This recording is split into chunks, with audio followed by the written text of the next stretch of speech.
Hey Minecrafters, here is episode 3 of my season 1 of my Let's Play.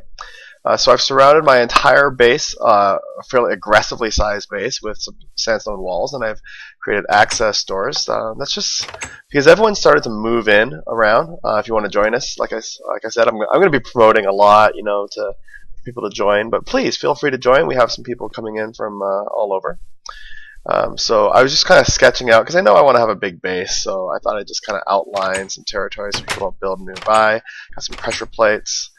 Have someone moving in over there in the distance. A lot of people have adopted the same general thing as me, where you kind of try to make the game a little more challenging or interesting for yourself if you're a veteran. So I can't remember who's over there, but he was saying that he's only going to eat berries. We'll see how that goes. I think he started off as vegetarian. It's going to be a vegetarian playthrough for him, but we'll see how that goes eating only berries. That house over there, look at that, with that scaffolding is coming along well. Looking good, looking good. This is one of the buildings that I've been working on. So, like I said, I was planning out in my last episode. I mentioned that I'm using some yellow stained glass, some sandstone bricks, and smooth sandstone, along with the fitted bloodstained stone. And this is kind of the configuration. Oh, it's all down. This is the configuration that I've been using. Smooth sandstone along the bottom. This forms the floor. And that pattern just kind of repeats all the way around. And I'm going to be using that for making the majority of my base. And then someone else moved in out there over on the water. We can go over and let's take a look at how that's doing. I believe that's Captain Sonos over here. Let's go visit Captain Sonos.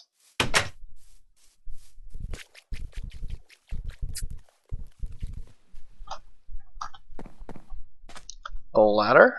Wonder where this goes.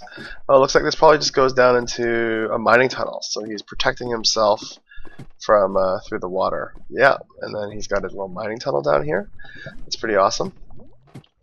I guess that's what happens when you have a base that's over the water. Is some sand. That's pretty clever to provide a tunnel to go down the middle. Very nice. And then his base. Oh, witch's oven? Oh, that's right. So he was saying that his rule on this server is he's not going to use melee weapons. So he started off with just a bow, and then he was using tinkers to make some bowstring. Here comes Captain Sonos now. And I guess he was going to use witchery to do some spells. So only ranged attacks for Captain Sonos. That posed quite a challenge for him early on. Looks like he's got his water farm, imported some dirt. He's got some witchery plants going on. Very cool. Very cool. So that'll be kind of interesting to see how that works out. Playing through a game session without ever using a sword. Well, let's head back. Let's head back home. Hey, Captain Sonos. How's it going? Look at it. Little sandstone walls. Keep the monsters out. Torches. Keep everything lit. And everything within this zone has been lit well. So we still have our sugarcane. That, of course, is from before. And then I've also, since last episode, I've started working on my power room.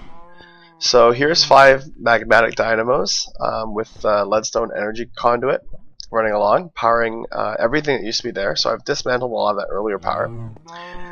From the sugarcane farm, we still have the sugar being made, but now it's being piped on through to a barrel. And this is a tank, which looks empty. I'm going to have to figure out what's going on there now. And it was feeding sludge into, sludge into the magmatic dynamos. Sewage. Looks like we're going to have to get some more sewage going on in here. That should be easy. We'll just grow a couple more cows. This provides power, so I like to provide the power underground, of course. Everyone likes to keep things nice and tidy. And above, what I've done is I'm automating the construction of the sandstone that I need. So I've got 2 igneous extruders feeding into 4 pulverizers. And the pulverizers are outputting the gravel into 1 barrel. and the sand into a cyclic assembler, and the cyclic assembler is set up to make sandstone as the pulverizers produce it, which feeds into another cyclic assembler, which takes 4 sandstone at a time and combines those into smooth sandstone. Which that just saves me from having to do those operations myself, because I don't use sand or sandstone in any of my building. I don't like the way that they look, and so it's just filling this barrel up with smooth sandstone, and then I use that to build all this.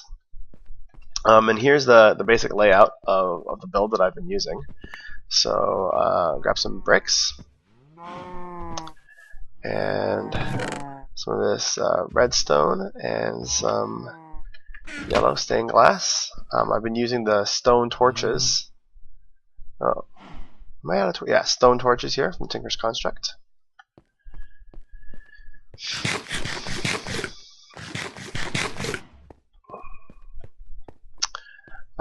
And then I guess I'll probably just build out a similar wall over here. So how do I want to do that?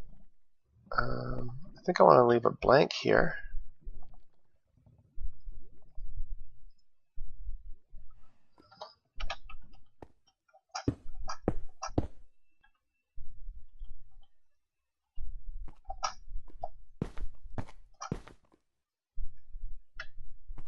You can see, so along the bottom is actually smooth sandstone, and then into sandstone brick, and then capped with smooth sandstone again.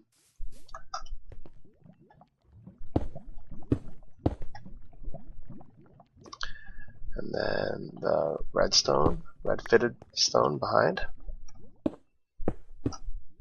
And this one I've been putting all the way to the top, and that's because we're going to put then the smooth sandstone goes across here. Well, let's go and get some of that mat that we've been making.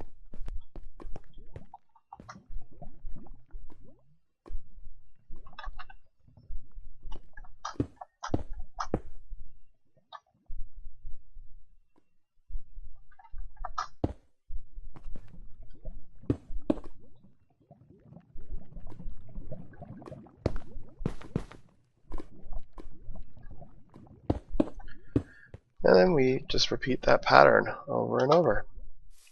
And then I've been, oh right, the sandstone goes